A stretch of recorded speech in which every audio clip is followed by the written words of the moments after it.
Class 7, Chapter 10, Respiration in Organisms. Answer the following. First one, what is cellular respiration?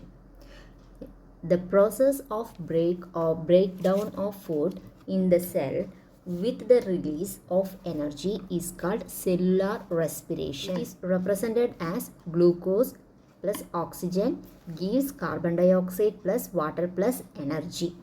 നമുക്കറിയാം എല്ലാ ജീവജാലങ്ങൾക്കും എവിടെ നിന്നാണ് എനർജി കിട്ടുന്നത്? From food. എന്താ ശ്വസിക്കുന്നത്? നമുക്ക് എയറിന് നമുക്ക് എന്താ കിട്ടുന്നത്? നമ്മൾ ശ്വസിക്കുമ്പോൾ ഉള്ളിലേക്ക് എന്താ പോകുന്നത്? ഓക്സിജൻ അല്ലേ? നമ്മൾ പുറത്തേക്ക് വിടുന്നത് കാർബൺ ഡൈ ഓക്സൈഡ്. അപ്പോൾ നമ്മൾ ഉള്ളിലേക്ക് ശ്വസിക്കുന്ന ഈ ഓക്സിജൻ നമ്മുടെ ശരീരത്തിലുള്ള എല്ലാ ബോഡി പാർട്സിലും, അതായത് നമ്മുടെ ശരീരത്തിലെ ഓരോ സെൽസിലും ഈ ഓക്സിജൻ സ്പ്രെഡ് ആവുന്നുണ്ട്.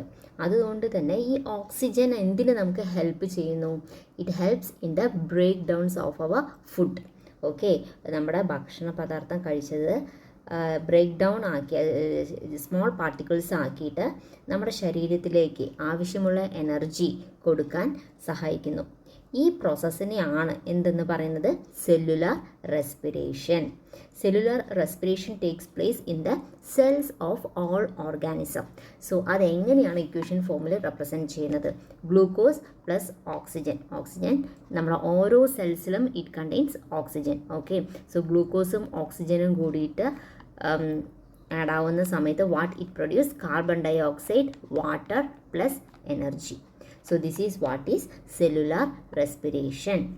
Next one, differentiate between aerobic respiration and anaerobic respiration. എന്താണ് aerobic and anaerobic respiration? ഈ നോട്ട്സിൽ എഴുതിയ ഇക്വേഷനിൽ ചെറിയ മിസ്റ്റേക്സ് ഉണ്ട്. അത് ഞാൻ ടെക്സ്റ്റിൽ നിങ്ങൾക്ക് കാണിച്ചൊക്കെ പറഞ്ഞുതരാം.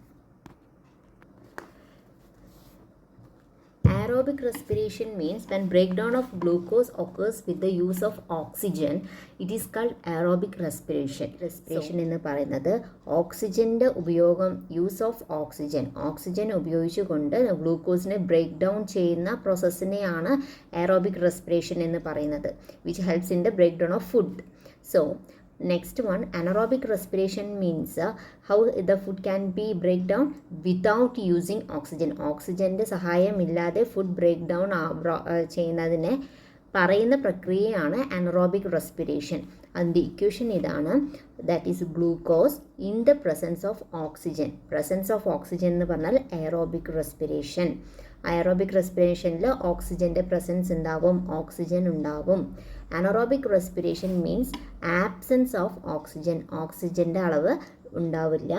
ഇതിൽ നമുക്ക് കിട്ടുന്നത് carbon dioxide plus water plus energy. ഇവിടെ നമുക്ക് കിട്ടുന്നത് alcohol plus carbon dioxide plus energy. So ഇതാണ് എയറോബിക്കും അനറോബിക്കും റെസ്പിറേഷൻ തമ്മിലുള്ള വ്യത്യാസം.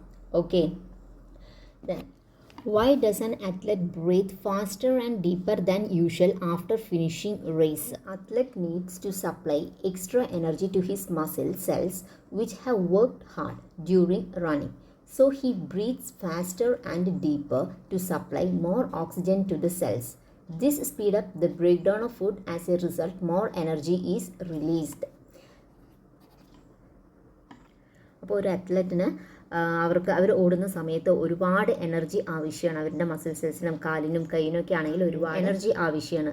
അപ്പോൾ എന്ത് ചെയ്യുന്നു? അവർ ഓടിക്കഴിഞ്ഞിട്ട് വരുമ്പോൾ സ്പീഡായിട്ട് ബ്രീത്ത് ചെയ്യുന്നുണ്ട്. അപ്പോൾ എന്ത് ചെയ്യുന്ന സമയത്ത് ഒരുപാട് വർക്ക് ഹാർഡ് ചെയ്തിട്ട് തൻ്റെ മസിൽ സെൽസിലുള്ള എനർജിയൊക്കെ എന്താവുന്നു? റിലീസ് ആവുന്നു. അപ്പോൾ വീണ്ടും they want to supply oxygen to the cells. അപ്പോൾ നമ്മൾ കൂടുതലായിട്ട് oxygen is supplying to our cells. അപ്പോൾ ഇതെന്തിനെ ഹെൽപ്പ് ചെയ്യുന്നു? വീണ്ടും നമ്മുടെ ഫുഡ്സിനെ ബ്രേക്ക് ഡൗൺ ആക്കുകയും സ്പീഡപ്പ് ആക്കുകയും പിന്നെ നമുക്ക് വീണ്ടും കൂടുതലായിട്ട് എനർജി നമ്മൾക്ക് കിട്ടുകയും ചെയ്യുന്നു.